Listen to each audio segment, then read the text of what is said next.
Bien, nos vamos rápidamente con Silvina Sena. Estamos siguiendo minuto a minuto el recuento definitivo de los votos. Por ahora es el provisorio. Silvina, contanos novedades. Exactamente, estamos acá en el hotel donde está la sede del Centro de Cómputos, Jorge, y estamos con el vocero de la Junta Electoral, Carlos Amaya, a quien le vamos a consultar. Primero que nada, buen día, Carlos, sabemos que estás sin dormir, así que te agradecemos esta entrevista. Bueno, se ha hablado mucho, por supuesto, de la Junta Electoral. En lo que quiero indagar sobre todo es este error informático que ocurrió, qué es lo que sucedió y cómo influye en el recuento de votos.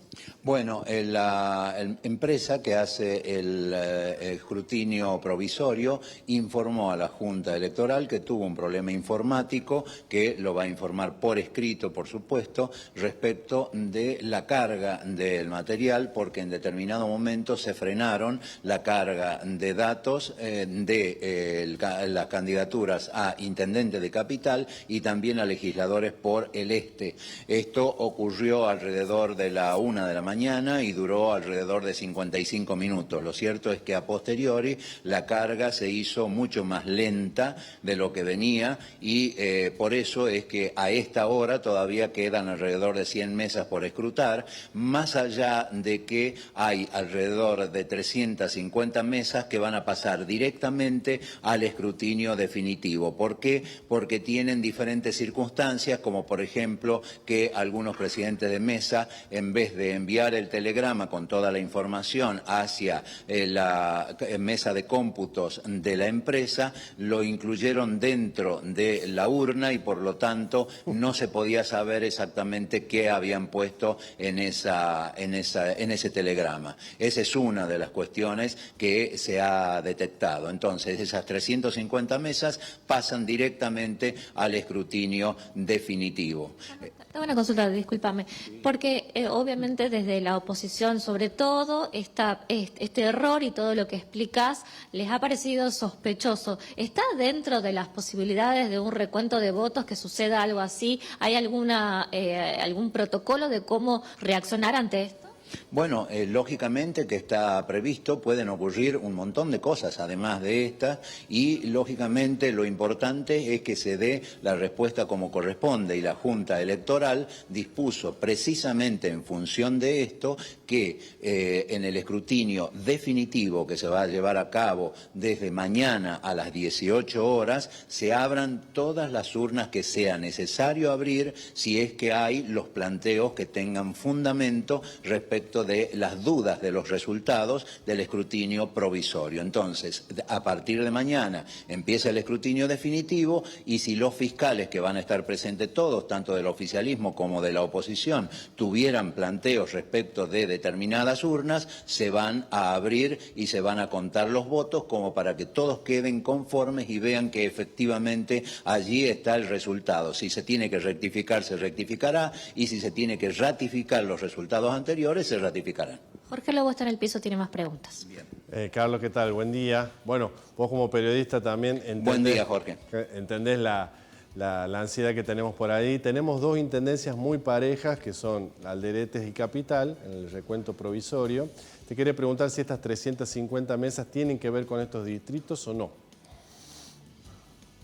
No, tienen que ver con diferentes distritos porque recordemos, las mesas llegan conforme se van cerrando y en ese orden son sumadas a los datos que había anteriormente. Entonces, como las mesas que se cierran, el telegrama es escaneado y enviado vía internet encriptado hacia la mesa de cómputos de la empresa que realiza el escrutinio provisorio, pueden llegar desde cualquier lugar de la provincia. No tenemos identificados de dónde son las que están restando, ¿no es cierto?, ni tampoco estas que han quedado para el escrutinio definitivo. No son de un lugar específicamente, sino que tienen errores que tienen que ver con el manejo de los presidentes de mesa de la situación y esto puede ser también una consecuencia de lo que pasó a la mañana temprano, que hubo que reemplazar presidentes de mesa porque hubo una ausencia bastante más sensible posible que las otras elecciones. Y esto también está siendo investigado por la Junta Electoral, y si hubiera allí un delito o una sospecha de delito electoral, va a ser denunciado a la justicia. Hay muchas quejas ayer con la apertura de estas mesas, la ausencia de las autoridades designadas. ¿Hay algún tipo de sanción para aquellos que pegaron el faltazo? Bueno, hay sanciones, hay multas, y no nos olvidemos, el Código Electoral dice claramente que esto es una carga pública, y si uno no cumple con una carga pública puede llegar a tener, en el peor de los casos, entre 3 meses y 2 años de prisión inclusive. Por lo tanto, habrá que ver qué resultado tiene la investigación de la Junta Electoral y si es que cabe alguna investigación judicial. Por último, Carlos, ¿cómo tomaron el reciente tuit de Rosana Chala pidiendo transparencia en el recuento y acelerar el recuento de los votos? ¿Cómo lo tomaron desde la Junta? Tengo entendido que pidió la aceleración del escrutinio definitivo, pero posiblemente no conozca en precisión el cronograma electoral, porque mañana a las 18 ya comienza el escrutinio definitivo. Eso estaba previsto en el cronograma, tanto del 14 de mayo, porque se establecen 2 días después del día de las elecciones. En este caso es 13 de junio, porque las elecciones fueron el 11. Está bien. Carlos, yo te agrego una pregunta más. En este caso, vos hablabas de las sanciones para las autoridades de mesa. Hay mucha gente que nos ha manifestado ayer que no pudo votar. Justamente por las demoras. ¿Qué corresponde hacer a esas personas? ¿Tienen que justificar esa ausencia?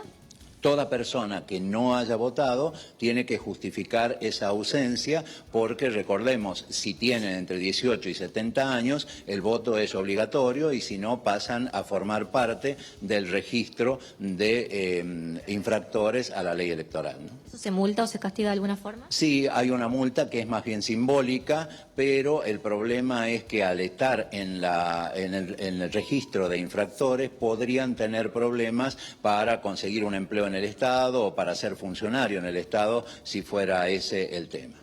Carlos, una última pregunta. Me llamó la atención lo que decías recién de la ausencia ayer de las autoridades de mesa. ¿Y cuál es la sospecha que tienen ustedes? ¿Por qué faltó tanta gente? Porque salió del No, común, no hay digamos. una sospecha, por eso te decía, hay simplemente un hecho que está siendo valorado por la Junta Electoral e investigado para identificar quiénes son, porque, te recuerdo, estas personas habían sido notificadas el 14 de mayo, renotificadas para el 11 de junio, y además la mayoría de ellas recibieron la capacitación, lo cual significa que estaban absolutamente conscientes de que tenían la obligación de trabajar como autoridad de mesa y no lo hicieron. Entonces eso se va a investigar desde la Junta Electoral, y si es necesario se va a hacer una denuncia judicial en el caso que correspondiere. Muy bien, Carlos, Carlos. hubo quienes dijeron por redes que los citaron como autoridad de mesa entre la fecha suspendida y la fecha que realmente fue. ¿Eso pudo haber pasado? Por supuesto, hubo inclusive personas que fueron citadas pocos días antes de las elecciones. ¿Por qué? Porque eran reemplazos de la gente que había renunciado a realizar esa tarea con una justificación bien hecha y aceptada por la Junta Electoral. Entonces, esa gente debía reemplazarse, y por eso es que se terminó citando inclusive a algunos, muy poco por cierto, pero a algunos, pocos días antes de las elecciones. Perfecto.